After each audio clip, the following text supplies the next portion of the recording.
Wow, here we go. Wadih Wednesday. Hi, everybody.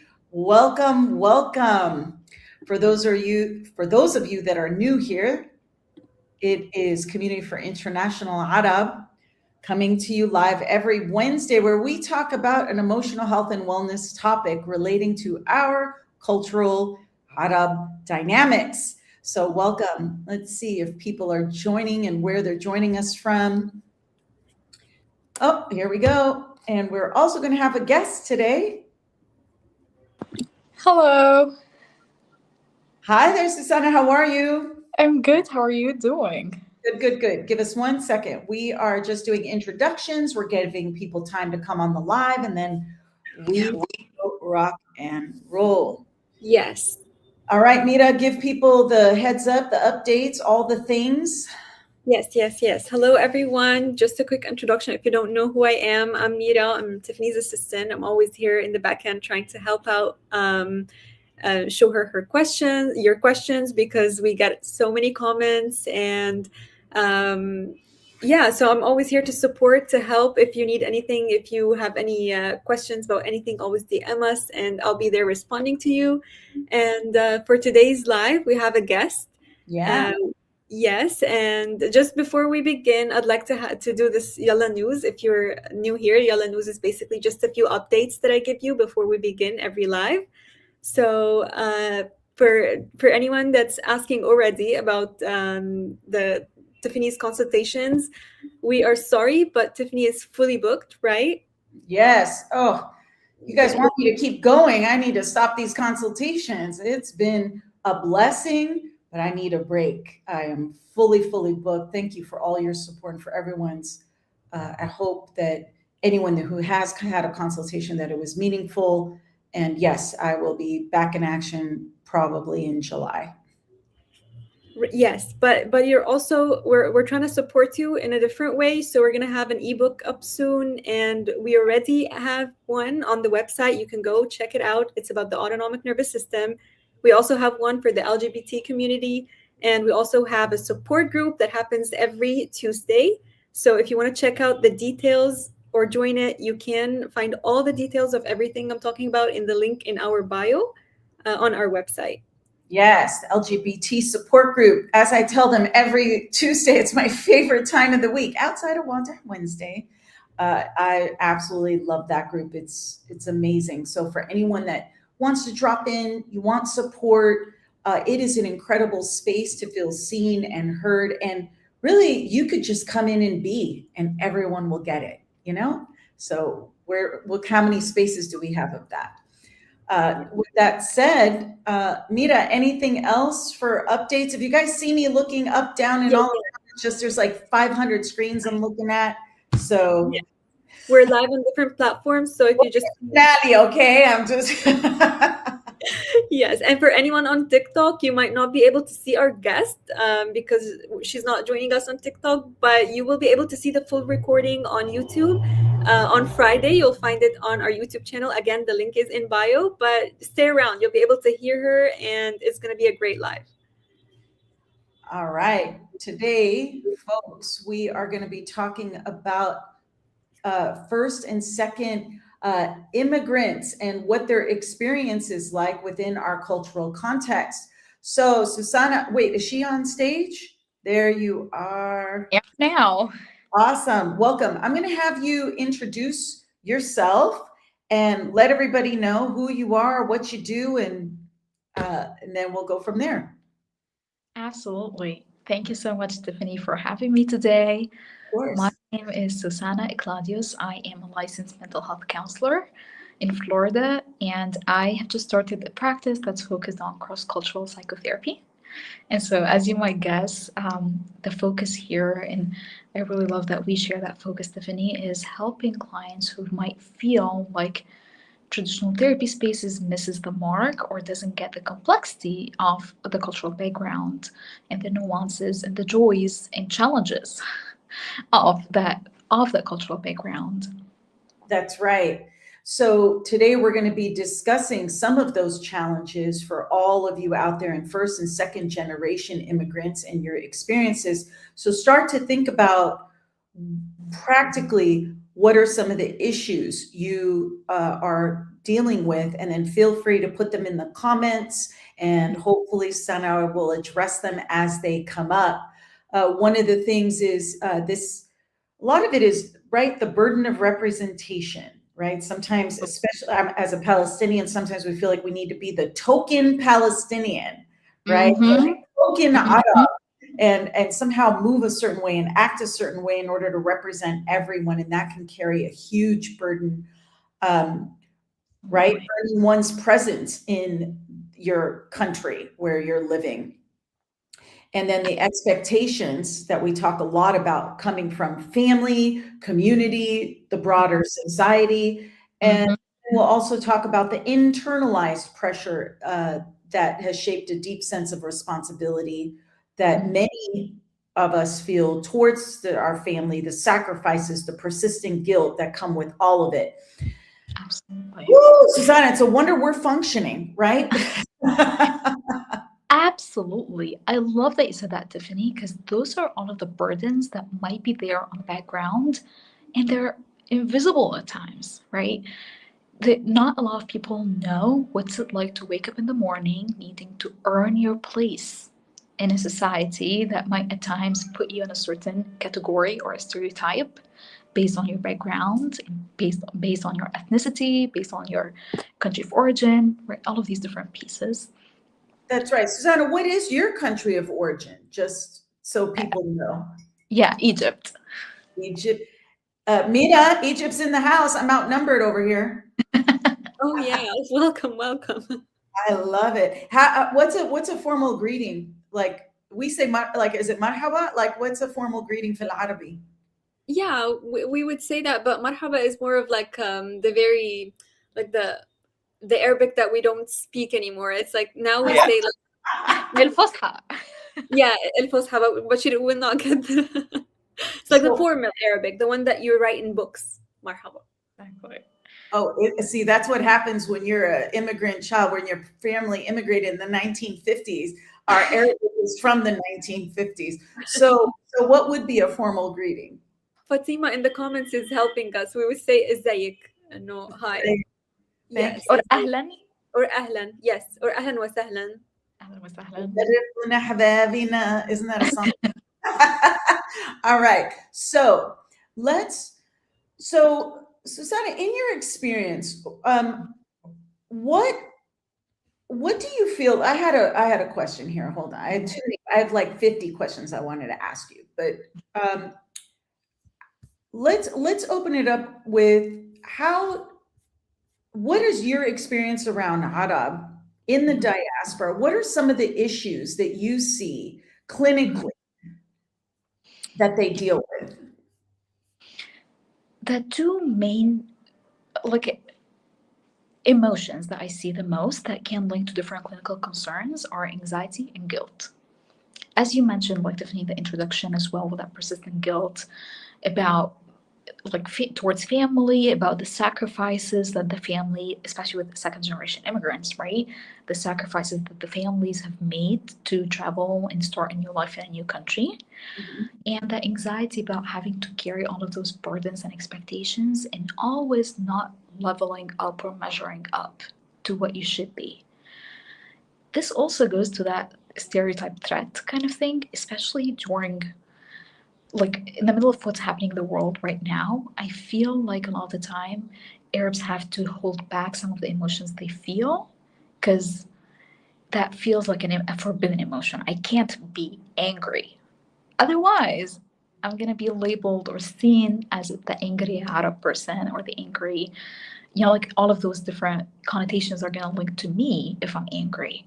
So we're holding back lots of those emotions. And as a result, it's really difficult to be your true self. You're always anxious about how you're coming off to the other person, and you always have to hold back. And I also feel like, sorry, go ahead, Tiffany. No, well, I was going to say, like, for those that are working in corporate environments, I know for myself, like, you had to make sure you you acted a certain way. And if you did have an emotion, because I don't know, out here, at least on the West Coast, I think East Coast is a little different, where you had to really talk a certain way, be a certain way. And if you showed any emotion, Yeah. you were immediately labeled, especially as Arab, because we're already known as hostile, terrorists, Exactly. angry people. And so you overcorrect. Now with the genocide and everything, I said, all bets are off. We're going to feel our feelings, right? Yeah. But there's still this intense way in which we want to move. And that's where anxiety, and then you're so Mhm. revved up that you're like checked out because it's too much. Exactly. Exactly. It's the overcompensating, the feeling the need to overcompensate all the time and to earn your place in that in that company, in the society, right? To earn your place and to prove to yourself, your family, and others that you deserve to be there. Yeah, so let's go on the other side. So now you're with your Arab community, and let's say you want to wear piercings, tattoo, you want to dress a certain way, you want to be a certain way, you want to hang out with certain people. Now all of a sudden, so now we're in this, at least here in the West, Yeah. you're in this melting pot of society. You may be exposed to more friends, more people, and then the Arab society now says, Mm-hmm. Doesn't approve, right? approve the judgments, the labels, and then the pressure there to conform. Absolutely. And that also is the identity piece. Like, am I, for example, for a lot of Arab Americans, am I Arab or am I American? What happens when those two pieces of my identity are pulling me in different directions and are giving me different messaging here? How can I reconcile two very, very different and almost sometimes, I don't want to say the word opposite, but almost conflicting identities?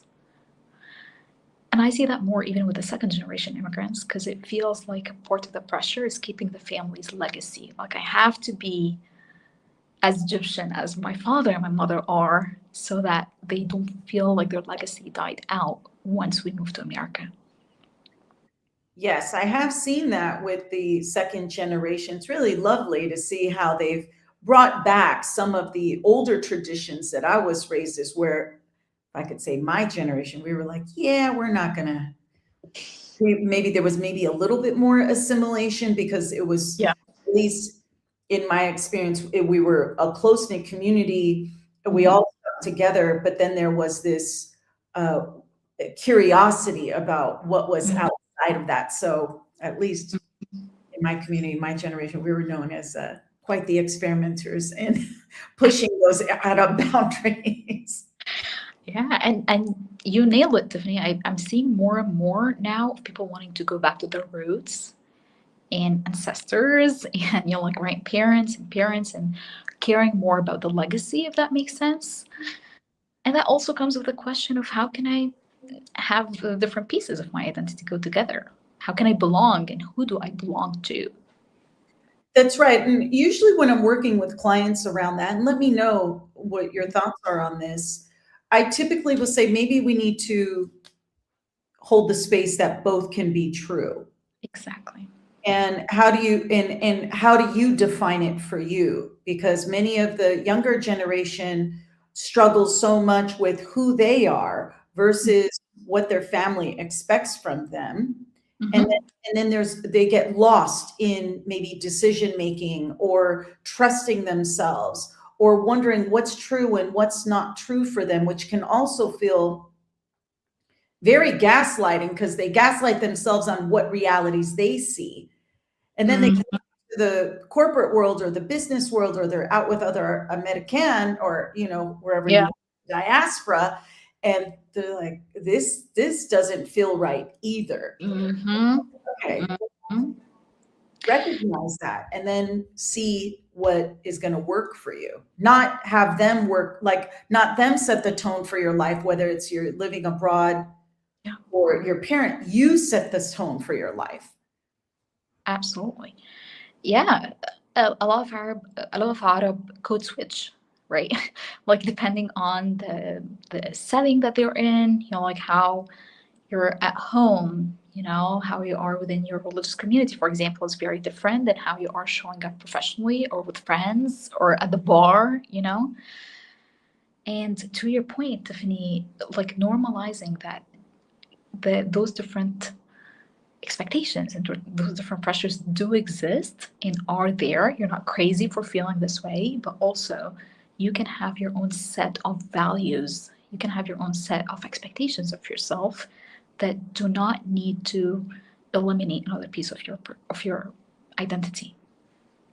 That's right. And sometimes when those values clash, when we see first or second generation moving away from their family, it's usually when there's a conflict in the clashes, and then there's no space. So for Arab parents out there, I'm really going to encourage you, give your adult children or give your children space to explore. Now they'll say, well, now they're going to be off and running, doing drugs, having sex, frolicking with people, right? They go to the extreme, this Absolutely. catastrophic thinking. Mhm. When if you provide a space for them to say, I don't know what this means, and a safe space for your children to talk about it, they typically will respond to that. Mhm. Start young. If you start when they're a teenager, too late. The teenager is going to be rebelling typically or doing things behind your back. But going back to the code switching, because we're masters at code switching, Absolutely. right? Absolutely. Can we talk about how we wear the mask really well? Yeah.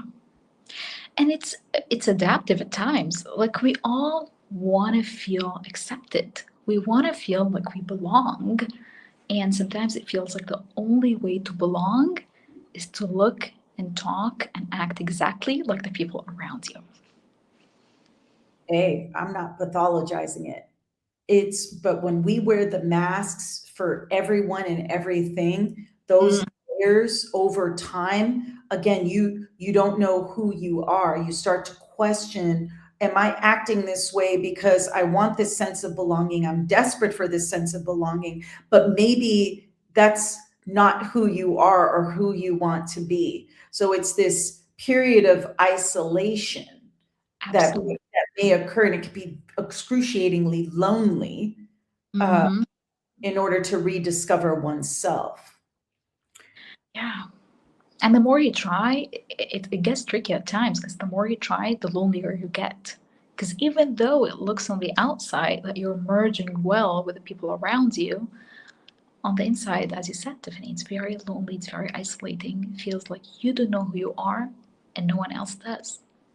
So I have a phrase, in isolation, there's elevation, but right? So Yeah. we'll pin that. Mira, how you gave us a little buzzer. What? Let's go Yeah, over some comments. Yeah, can you read us out some and see where we're going with that? of course. We have a comment from Mina, I think her name is. She says, I'm feeling guilty that my parents didn't have the chances that I have in Switzerland.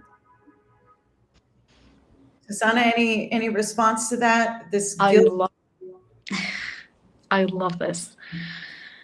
Well, guilt is such an important and a tricky emotion. And I'd like to this might be a reductionist view of guilt, but one pointer is that guilt tells us when we've done something wrong, when we broke our moral code and value system.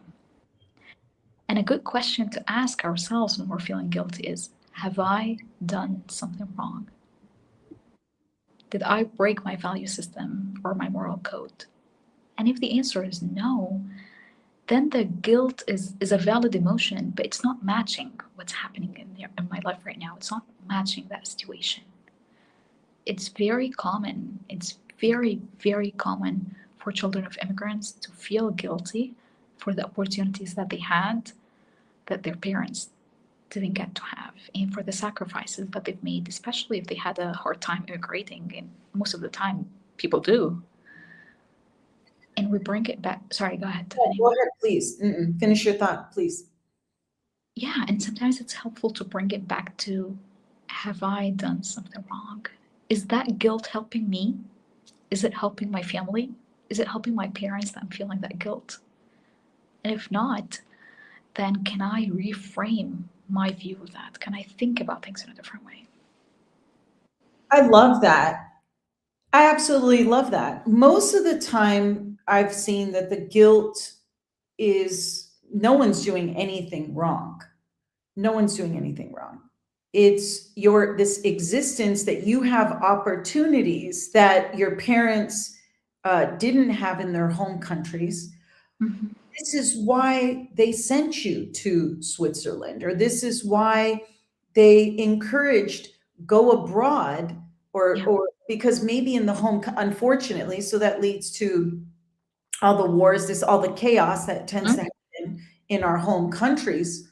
With no one, I mean, things happen, Yeah. unfortunately, and so here as Arab immigrant, we're carrying the guilt of what we have, perhaps more freedom, perhaps more choices, more opportunity.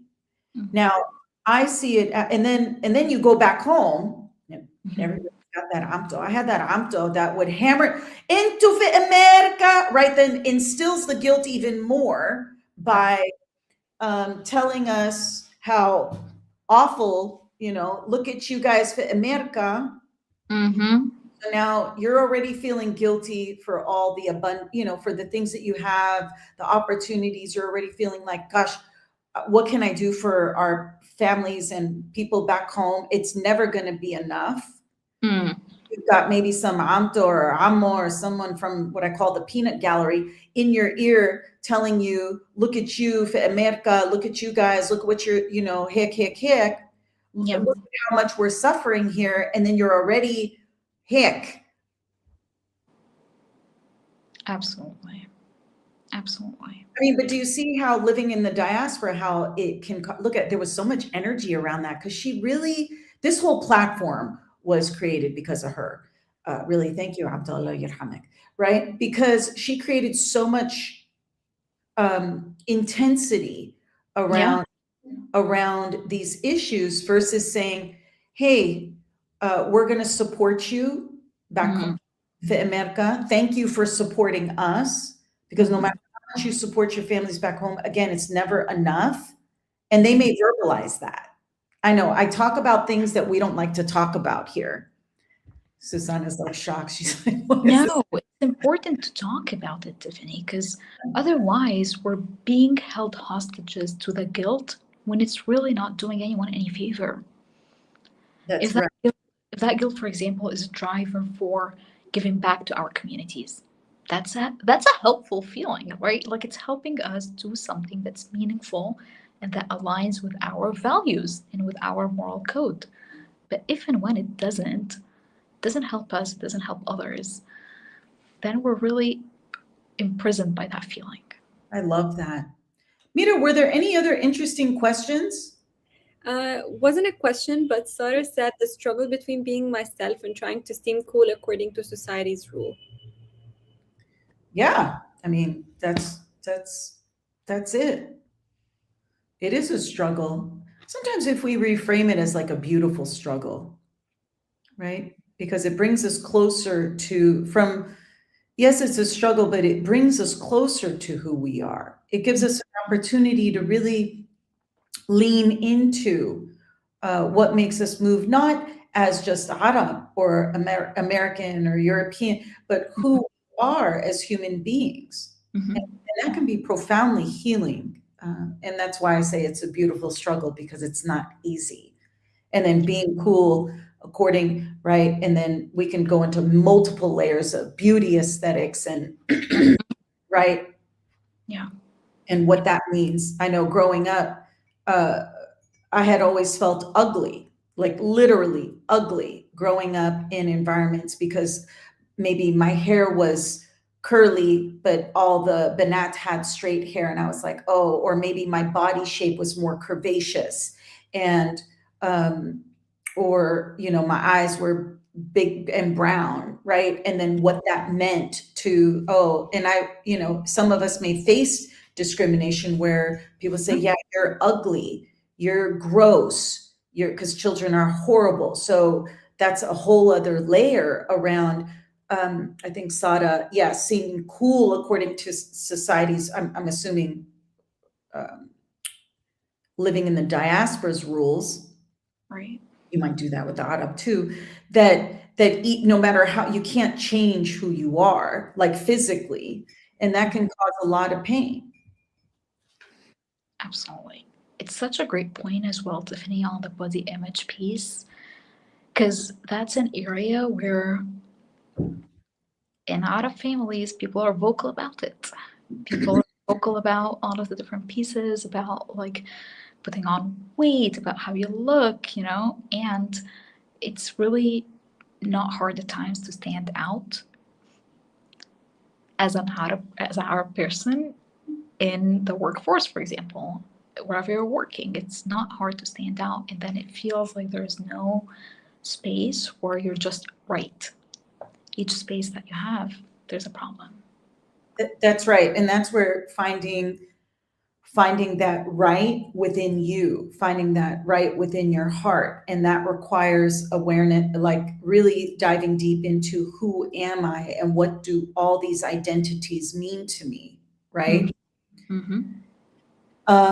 Let's see. I think someone had an interesting comment on the subject of anger. My European therapist has said that my anger, because of the genocide of Palestine and the war in Lebanon, is bringing the conflict into the therapeutic alliance. Oh my goodness. Oh God. Are you Oh my goodness. Oh man. That's making me angry right now. Oh man. I'm like, yeah, you get the feisty item coming out in me. That's horrible. And yes, it is, Habibti. It is so dismissive. I want to cry actually. I'm getting emotional because to have a therapist, that's why Susanna's work, so many other Arab therapists, all the work that's being done to say we as a community need to come together and help us heal, because they're so ignorant, so ill-informed. It's not even clinical. Like I don't even know who this person's training is. Like that, that's just not a well-trained clinician at all. Absolutely. Terrible. And that's not a safe space. Yeah, Rania wrote she needs a new therapist. I mean, I don't like to say that because the therapist isn't, but I've heard multiple stories like that. And I said, well, that's why. And even I've heard, okay, here's where it gets complicated. Here's some Arab therapists with their entrenched viewpoints also have caused harm. So this is where it's important for you to say, hey, this is not working for me, and giving yourself permission to make those changes. Mm-hmm. Here's a question on what are the most common family conflicts you see in Arab diaspora households? I thought that might be something we can talk about. Absolutely. One thing that I see a lot is conflict around religiosity. How many times a day you're praying, how much you're going to church or to the mosque, like how much you're keeping or sticking to religious traditions. I find this, especially like in the Arab diaspora, I find this like a big concern that is a point of contention in different families. And there is that fear of, especially for children of immigrants, there's the fear of drifting away from your religion or not being as religious as your parents.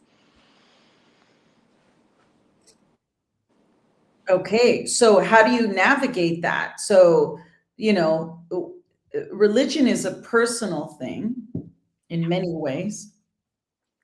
And sometimes it shapes differently as we integrate experiences, right? And so However, I found in many Arab households the rigidity in which that may be instilled, maybe too much, where the person actually moves away from religion. Mm-hmm. It's almost like there's no freedom to explore because you have to do X, Y, Z, right? You have to do it. Yeah.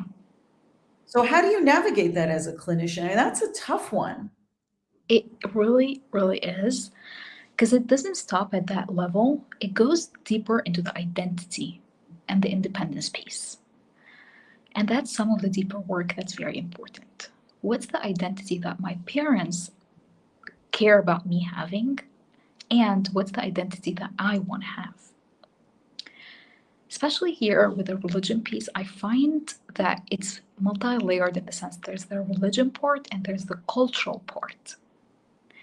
There's a part of being in the religious community, and there's a part of my personal relationship with my religion. There isn't an easy answer, but to your point, Tiffany, we're trying to counter that rigidity, even if we can't change it for our parents. We're trying to change it for ourselves. That's right. Can I hold a space for different things to coexist and form my own cookbook, you know? That's right. And so that's where the guilt can come in. What you're not doing anything wrong. You're reshaping how you experience your religion. Mm-hmm. You're not doing anything wrong.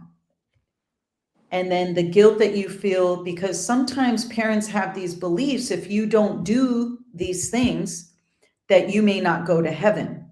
Yeah. Yeah. Or they may die as a result of how you're moving in the world. We come from a very intense culture that when you're like, if you don't do this, I'm going to die. Mm-hmm. Now, no child wants to be responsible for their parents. You're not responsible for your parents' death, but when you're a child and you're raised to want to do everything for your parent, when they say these things, it can cause so much distress and creates that pull within you. And then you hide, then the double life, then all these things. So I love what you said. We're not here to change and I'm the older generation, right? That's me. That's my generation and above. I thought my generation would shift a little bit. We're not really. Not so much. No, I was shocked by some of my peers and their mentality. And I said, and they've been here. We've all born and raised here. And I thought, into Akalkum is worse than some of the, back home, they are more progressive than into Han. I was like, what are you guys doing? But you can't look, many of you, like you live so much of your life trying to please people who are not intent on understanding you. And then they will weaponize religion to keep you in control. Yeah. And that's where it becomes problematic. I do see that a lot. And people feeling so guilty for wanting to be with someone outside the religion or outside the culture. Yeah. And then the families will say, it's either you choose us or them, or you choose us or your life. And that's a real, that's a terrible position to be in as a adult Arab child. It's like, I have to lose everything I know in order to conform. Yeah. And at some point, your body physically won't be able to manage that level of stress. It's either or. There's no and. It's either or. And it's very binary. And that's like, it's not the experience of every person or every Arab that I work with. Sometimes people have like an easier time kind of like forming their own value system, or they might conform more with a certain value system over the other. So definitely this is not like everyone, but that's something that comes up a lot. And I feel like there's always that commentary of, am I doing it right? Am I, and back to Sarah's point, for example, cool to whom? Right to whom? To myself, to my family, to society? Because again, when there are all of these conflicting views, it's almost impossible to win. Right. Right. It's almost, and that's where winning within you. Yeah. Everyone, I can tell you, everyone around you, like you may be abandoned, you may get rejected. Isn't that interesting as a clinician, where you talk to your clients, like within our yeah, that might be the reality. Yeah. It's not like this catastrophe. Like, no, if you move in these ways, you may be isolated, rejected, and like that is a very real consequence. And I think that's one of the biggest misunderstandings between adult parents and their children, is the parent doesn't understand how intensely difficult that is to put your child in that position. It's an impossible position for them. Yeah. Yeah. Yeah. And to your point here, Tiffany, as well, it's really, especially when we're talking about like first and second generation immigrants, the parent's experience is starkly different than the child experience. They might share some aspect of it, but it's very, very different. And a lot of the time, parents miss how difficult it is to be in the position of being the child of an immigrant and having to carry those different burdens, and also needing that validation from parents and wanting to not disappoint them. That's a big thing that comes up a lot. I don't want to disappoint my parents. That makes sense. And at the same time, it's such a difficult and different experience that children have in comparison to their parents with what they value in their lives, what they appreciate. And again, yeah. I love that. So I have another question. Why is therapy, do you think, still stigmatized in many of our Arab communities? I know it's getting better. Yeah. Kudos to everybody out there. Kudos to the young generation. Why is there still so much stigma that you see? That's an excellent question. A big point that comes up, Tiffany, in my clinical practice is the loyalty piece. Yes. It feels like going to therapy and talking to a stranger, especially about my parents and about family, is disloyal, is ungrateful, and not being appreciative of everything my parents have done. I shouldn't be doing that. And there is also that reputation in therapy, which honestly, like some of it, like is earned, that there is that cut them off, right? Set boundaries, cut your parents off, cut everyone off.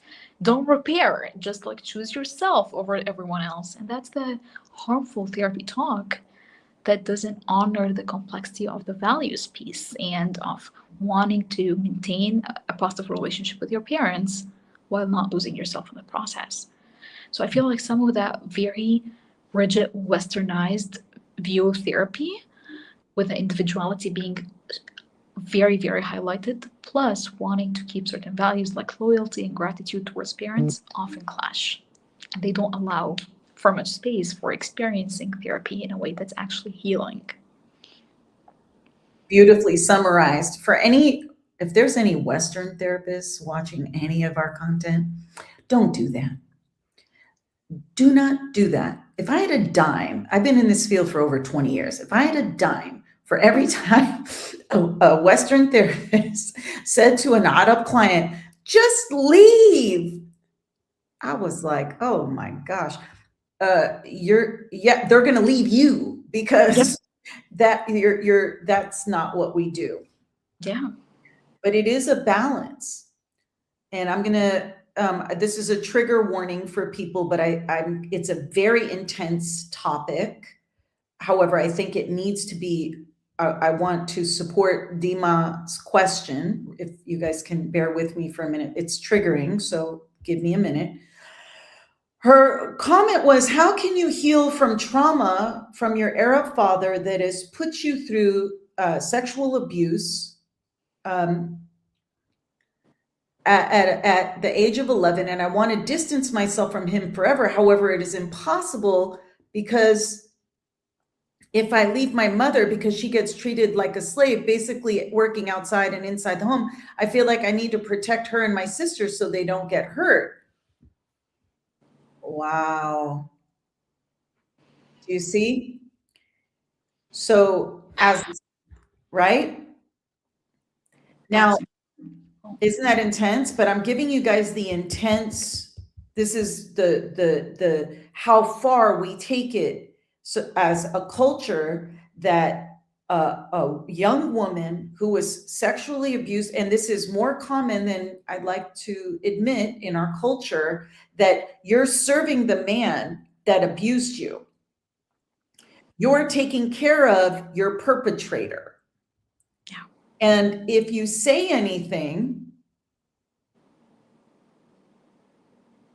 he doesn't get ostracized or abandoned or rejected.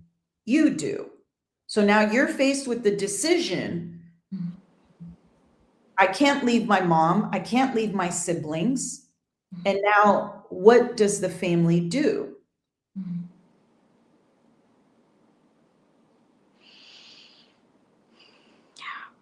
Okay. Now, as an Arab clinician, this is where I said, save yourself. You save yourself first. This is where all our cultural stuff goes out the window. Sorry. I've seen too many of my grandmother's generation serving their abusers, my mother's generation serving their abusers, putting their own children at risk with these pedophiles, and yet no one's saying anything. So for me, that's a hard stop. If there is sexual abuse, save yourself and then save everyone else. Then bring everybody else along. And then you feel guilty. Haram, a boy. No, shu haram. Anybody thinking about what he's doing?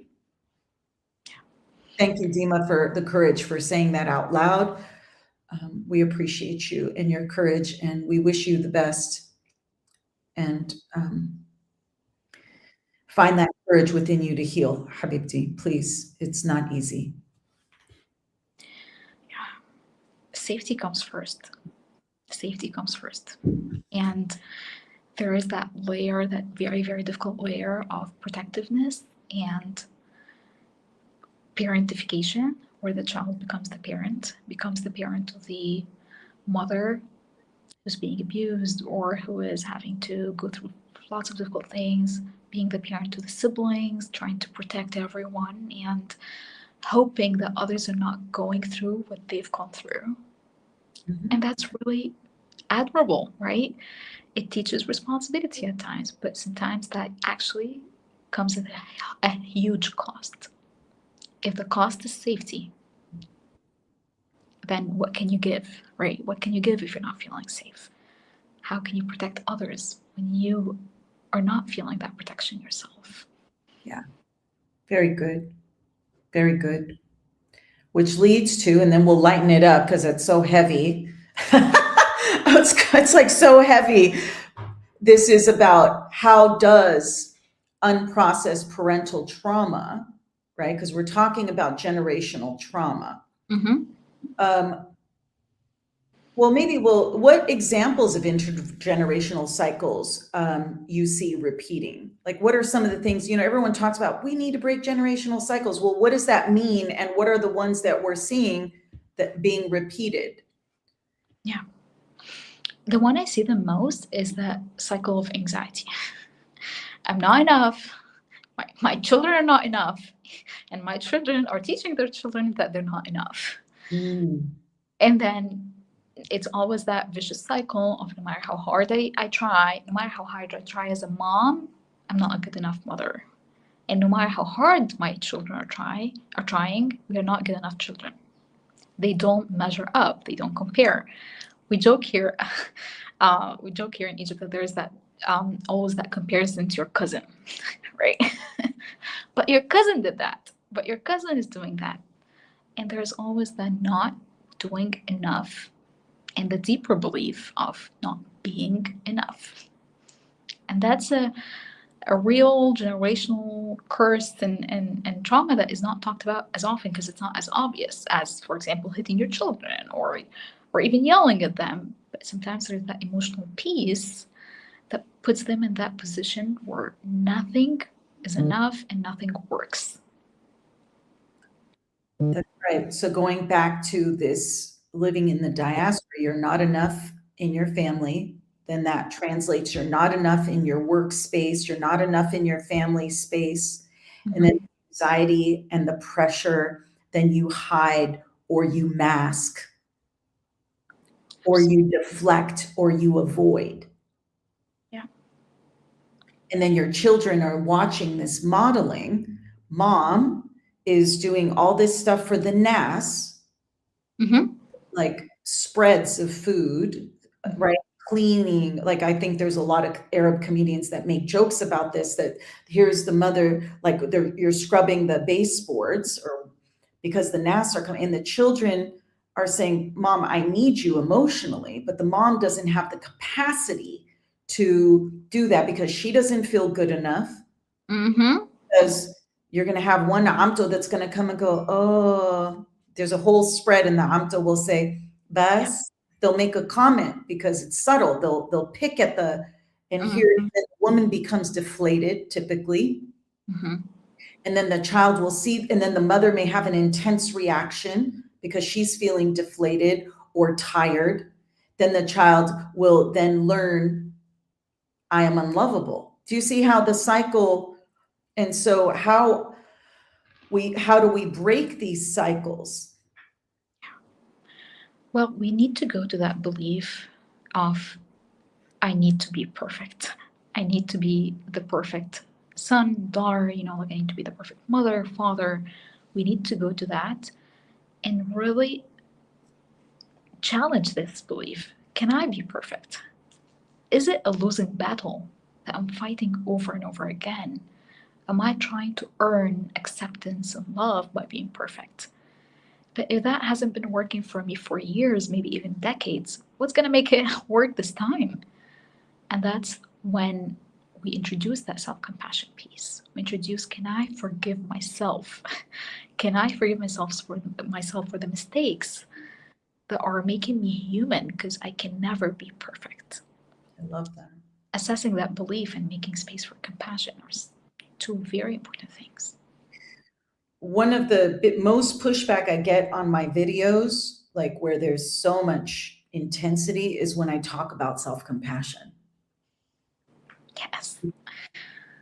I always thought it was quite interesting.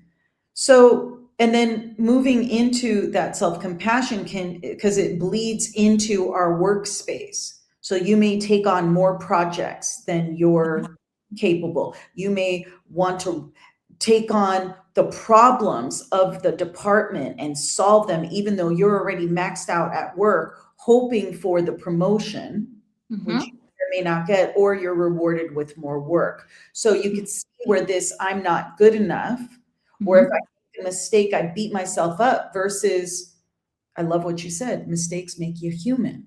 Yeah. In fact, not only is it making mistakes the fullness of who we are, but that's where we learn. You're going to learn punishing yourself, or do you want to learn through that lens of self-compassion? Absolutely. And that's actually that reminds me of that heightened sense of responsibility piece, Tiffany. That's actually one of the things that I see a lot in my clinical practice. I'm responsible for my parents. There's that parentification piece again. I'm the parent of my parents, even though I'm the child. I'm responsible for my community. I'm responsible for my work. And if it is proportional to the real responsibility, that's great. But when it's not, when I'm taking on another responsibility that's not mine, this is where the guilt creeps in. I'm assuming responsibility for other people's welfare and for everything that, of course, I'm not going to be able to control all of that. Of course, nothing is going to feel enough. That's right. And so I know we need to start ending. I know we need to end. Any final thoughts on these issues, Susanna, that you can leave folks with around?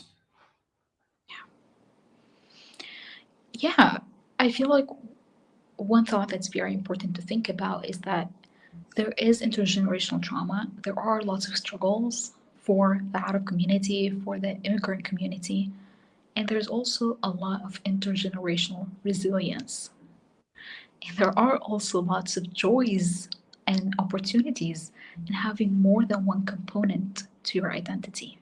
in more than one community that you can have certain pieces of, or certain spaces of belonging to. It's very difficult, like you mentioned, Tiffany. That's a real struggle, and it holds a lot of beauty and potential and resilience. We don't want to overlook that either. You guys hear that? How powerful that is? And it's in talking about it. It's in having us talk on the things that make us feel really uncomfortable. It's feeling those feelings. We got to feel it to heal it. And as a society, it's time for us to unearth all of this stuff, not because we don't love our communities. It's because we're doing this because we love our communities. We're talking about these things because of our strengths.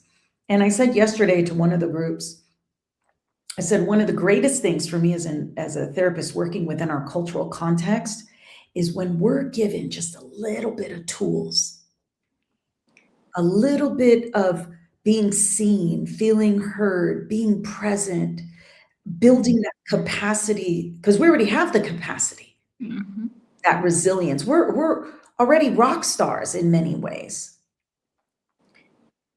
Even when you're not functioning, you're functioning more than most. Yeah. I always say a person's 100%, no, 50% is someone else's 100%. And yet, because of these core beliefs, we're not good enough. We will constantly feel that imposter syndrome, and so we don't need much. And yet can we give ourselves that to give us just a little? Do you see that? Like when you give them bas shوية, they take it and they run with it, and the outcomes are incredible. Absolutely. In spite of all the trauma, displacement, immigration. I tell my colleagues, I said, Arab clients may be multi-layered and difficult clinically, presentation-wise, in many ways. Yet once you give them tools, awareness, a space, outcomes are pretty awesome. So remember that, everyone. Absolutely. A little goes a long way. What is it? A little goes a long way, right? Oh yeah, we're used to crumbs. We're like, oh. Well, thank you so much. Let's see, how much time do we have? We got 10 minutes. Anybody have any questions for Susan? Oh, where can they find you? Florida therapist. For those in Florida, she's got an incredible practice. So where can people find you? Yes. So I have my website, crossculturalpsychotherapy.com. And this is where people can reach out and if needed, like schedule a consultation. I also have a workshop coming up that's actually a free workshop on some of those topics that we're talking about to continue this conversation. Okay, Mira, can you put her website in the chat, please, for everyone? I will. Great. And then for those that you can go back, it'll be the link, just in case you can't write it down. The link will be on the YouTube video. And then tell us more about the workshop. I'm sorry. I think I've lost you for a minute. No. I cannot hear you anymore. Oh, goodness. Well, we're promoting you.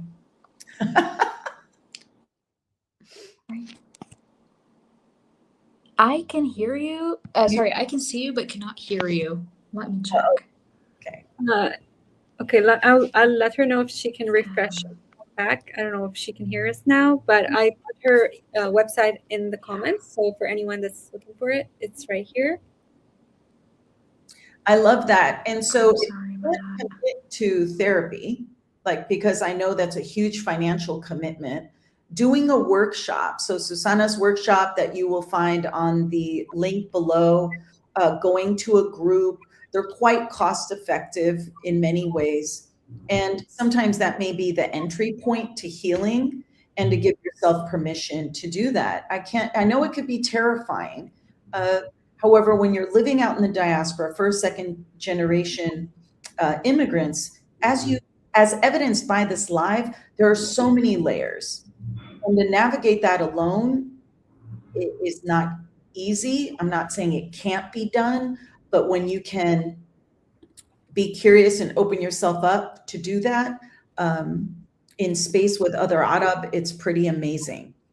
Oh, good. So we've got her email address in the comments. To have a therapist who really gets our cultural issues is really important, especially during these times, as evidenced by, I believe, was it Sada? Anyway, someone that shared their terrible experience with their European therapist. Ya Allah, that was awful. All right. It was Dania. Danya, thank you. Yeah, thank you. Let's see, we've got a few minutes. Anybody have any questions as we get Susanna back online? Any questions about anything we talked about on the live? Do you hear us now? No, she probably just. That's all right, Mita. Yeah. Let's see, any questions?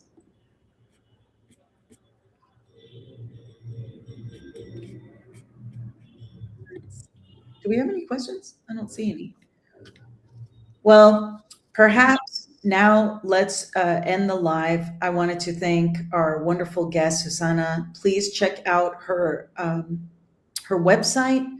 Check out her workshop. I think she's amazing, comes with so much experience and knowledge, and can benefit our community. So as we say for every live, let's see, Susanna, can we get her back on? Hold on. We're having some technical. I hear you for some reason. Oh, she still can't hear us? I lost the. Okay. I lost. That's all right. So thank you everyone for joining. Thank you for your support. Let's see, vegan, Farah, can we talk about financial guilt? I think that is such a huge topic and I want to give it so much space for that. So why don't we, Mira, can you pin that for future Wajah Wednesday? Of course, I will. Financial, not just the guilt, the manipulation, yes, dating and money management. Thank you, Rania. We can definitely do that. All right, TikTok is telling me, خلاص انتي بتحكي too much. My dad used to tell me that too. انتي ام لسان. But what a wonderful live. It was really beneficial. I'm so glad. We are here to support our community because نورت that the light in me sees the light in you, that together, مع بعض, all of us coming together to heal, and how important that is.